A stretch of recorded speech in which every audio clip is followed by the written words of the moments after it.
Hola. Hola. Welcome back. It's been a week since we've done a video, but this week's been pretty busy for us. Do you care to explain? Well, we have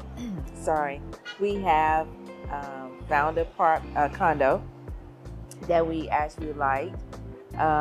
It wasn't easy because you can find a lot of condos, but they may not offer all of the amenities that you're looking for. So when we saw this condo, it had majority of the amenities that we wanted. So we went ahead and negotiated a lease. And so far we've been here a week. So we're No.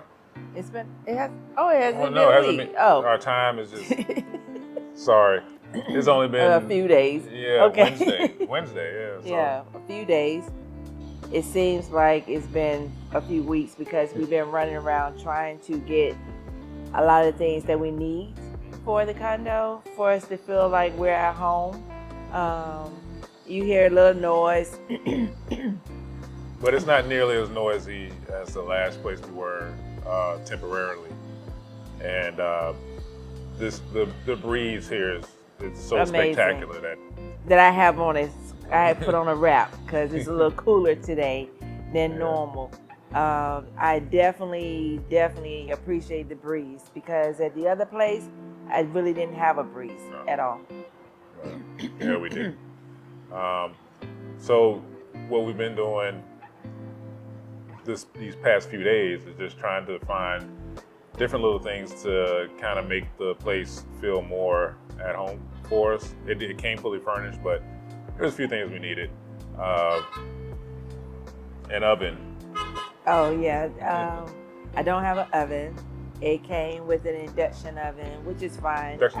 Induction stove, which is fine. I just went and got a toaster oven to cook whatever or heat up food that we need. Don't have a lot of counter space, but it's fine. You can't have all of your wants unless you have, you actually have it built to your needs. Specifications, yeah. Right. So this one didn't have a washer and dryer though. Definitely needed a washer and dryer. We're in South America, so the typical thought would be that it's really hot all the time, and it's not. It's in the 70s every day here. Now, if you're in direct sun, yeah, it's hot. Yeah. But for the most part, our place here has 4 air conditioners. We haven't turned them on yet. So it can be, you can find comfortable places to live here in South America, in Ecuador. Don't let the place on the map fool you. Yeah. Like he said, we don't need the AC. We're just fine. I have found that it's very cumbersome when I'm trying to find some things I need for the place because I don't have that many. There are not that many stores here in Salinas, so it's been very, like I said, cumbersome and tedious. Yeah. You don't have the options that we may have had in the States to find. Yeah. If you need a certain thing, you know exactly where to go in the States to get it, exactly what store to go to. We don't here. We have no idea most of the time. And we can get someone to help us, but then you have to wait until they can go or until you get a driver or, different reasons why it can become a hassle to find certain things. So you end up maybe paying more for something because it's there and it's convenient rather than going to shop around for it. Especially that since we don't really speak the language, it's hard to translate certain things that we may need. So even Google Translate Translate doesn't add context into conversation. So you can try to say that you want something or you need something or have you done this or have you seen this, and the way it's translated means something totally different. Really, you're almost better off just getting a picture of what it is you need and necesito. But it's been fine. We're managing. We understand that it's going to be a little difficult. Difficile, yes. Difficile. But it's only been, almost going on 2 months? Yeah. month and a half. Almost a month and a Month half. and a half. Almost a month Yeah, and a it half. is a month and a half. Yeah. That we've been down here. So, can expect things to be immediate. Right. We just gotta take our time, and everything will fall in place. Yeah. It seems like we've been here longer though. It does, and I think because we've been busy. I mean, it seriously still feels like it's been like 2.5 months, but yeah, it's only been a month and a half that we've been in Ecuador. Like we said previously, we're liking it so far. The weather's great, the people are really nice, food is wonderful. Now it's just trying to relax like we planned to do to begin with. And so we've seen a few people fishing on the boardwalk at the pier. That is something that we like to do in our pastime, just sit back and fish. relax. Hopefully, we can do that soon. I have been looking at some chartered boats to see if we can do a, what do you call it? Charter some offshore fishing. Offshore The fishing. Wahoo season just started, so that would be nice to try to catch one. So if anybody has any suggestions of a chartered tour or a chartered fishing charter in Salinas area, we looked at a couple, but if anyone knows someone, shoot us a message. Yes. We did manage to find a couple of fishing poles today. That was reasonably. Yeah, they're reasonably priced. Yeah. To back up a little bit. Oh, if anyone knows a tackle.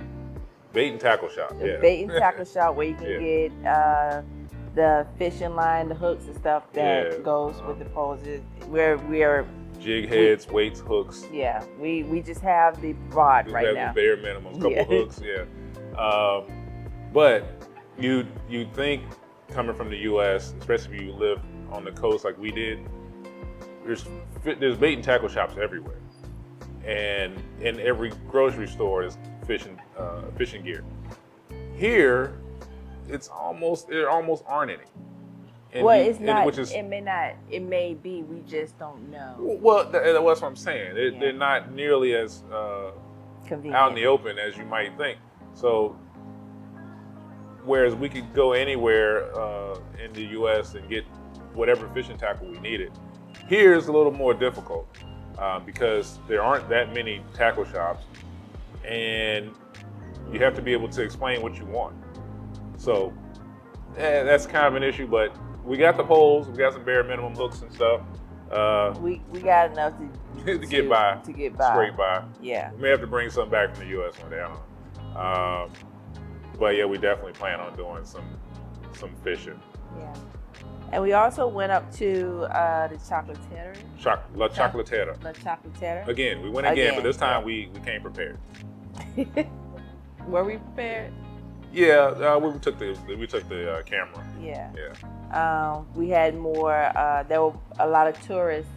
It was busy. Yeah, it was today. very busy. Today's a Sunday. It was a lot of people there. We had to even wait to get into the gate because you have to get into a military base to get there. It was pretty backed up. Yeah, but did actually get some pictures of the seals this time. A few more pictures of Chocolatiera and Loberia. I'll make sure to add it up here. I think it was Loberia. Oh, Loberia? La Loberia.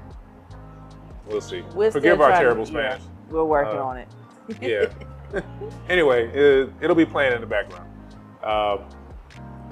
Beautiful place, like we said before. Beautiful place. The waves are really strong over there, so they really don't suggest you swim over there. But there was a guy. Yeah, this guy surfing. Trying to surf. Yeah. And he wasn't necessarily surfing, but he was trying. Yeah. The waves are really strong over there. Yeah. So.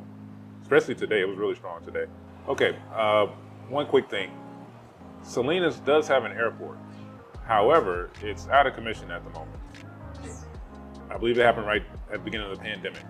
It's a small regional airport, but when it was in operation, you could fly from here to Quito or Guayaquil rather than taking a 2-hour ride to Guayaquil to get to that airport, or the ridiculous number of hours to get from here to Quito. Hopefully, you know, if we're lucky, one day the airport will open back up, and it will make travel so much easier, especially coming from the Salinas, La Libertad area, because it can be kind of a hassle to get. If you want to get to Monty, you know, it's 4 hours in a car. Guayaquil's 2 hours. You forget getting to, you know, Quito or Cuenca in any good amount of time. So it'll be kind of awesome if that airport opens back up. It'll make things a whole lot easier. And to allow travel to Yeah. those places, not just, I guess, for military use only. Yeah. Right now, the military is the only people that use it. We're loving Salinas. We're getting ourselves settled in. We have an address now, so some of the other services that we need, we can finally take advantage of. And just getting back to having a normal, relaxing, quote unquote, retirement. And just enjoying where we are, enjoying what we do, which is not much, and eating a lot. I think I've gained, like when you go to college, they say you gained a 15 to 20 pounds. Yeah, I've gained that. I need to lose that. Yeah. 20. We've been doing a lot of walking. We've been doing a ton of walking, and I've actually gained a little weight, which is weird. I don't know. It's going somewhere. Yeah. It's not coming off. It's all that food. A lot of carbs. A lot, yeah, it's definitely a lot of carbs. It's not plantains and rice. Not a bad thing, but you need a little vegetables in your diet. So I try to incorporate salads. The one thing I have noticed in the States, when you go into the frozen, the refrigeration area, you can get frozen vegetables. Not so much here, which isn't a bad thing, you know, but I don't see a lot of green beans, Brussels sprouts and stuff like that. The things that we were used to. Yeah, I know that you can go to the farmer's market and you can get, you know, some carrots, probably a cabbage, something of that nature. But it was very, I guess, convenient to just go into the frozen section and grab those bag of peas and carrots or mixed vegetables. We're glad to give you all an update on how things are going here now that we got a more permanent residence. Permanent resident, and hopefully we can get out more. We're trying to decide whether or not we're gonna get bicycles or some e-bikes. Or an electric scooter. The electric scooters are all over the place around here. You can't hear, they're completely silent. So somebody could ride right up on you, you wouldn't even know it. The scary part is riding along next to a bus or a taxi. Yeah. Any little slight tap, somebody flying off. You're gone. But for our needs, a regular bicycle or a little electric scooter will be perfectly fine. But we'll see. Bikes and scooters aren't cheap here. Not yeah, they're a little on the expensive side. I'm not ready for a car yet to get a car, you know. Driving is the same. Yeah. You have 2 lanes, but you got 6 people. 6 cars, like in that sharing 3 lanes. It's too much. Yeah. Yeah, you need to go ahead and if you're gonna get a car, get one of those used off the junkyard, so if you get dinged up, you're not too much. But for our needs, pretty much anywhere we go is within 15, 20 minutes. Well, not anywhere we go that's not in a taxi. It's within a 15 to 20 minute walk from where we live. So if on those really hot sunny days, a bike or a little scooter would be kind of perfect. Yeah. Yeah. Otherwise, we just hoof it. Yeah, I'm tired of hoofing it. But drop us a comment. Follow us on social media. Like and subscribe. Like and subscribe, please. Click the bell if you want to be notified of when we post new videos. Stay tuned. Lots more to come. Bye. Bye.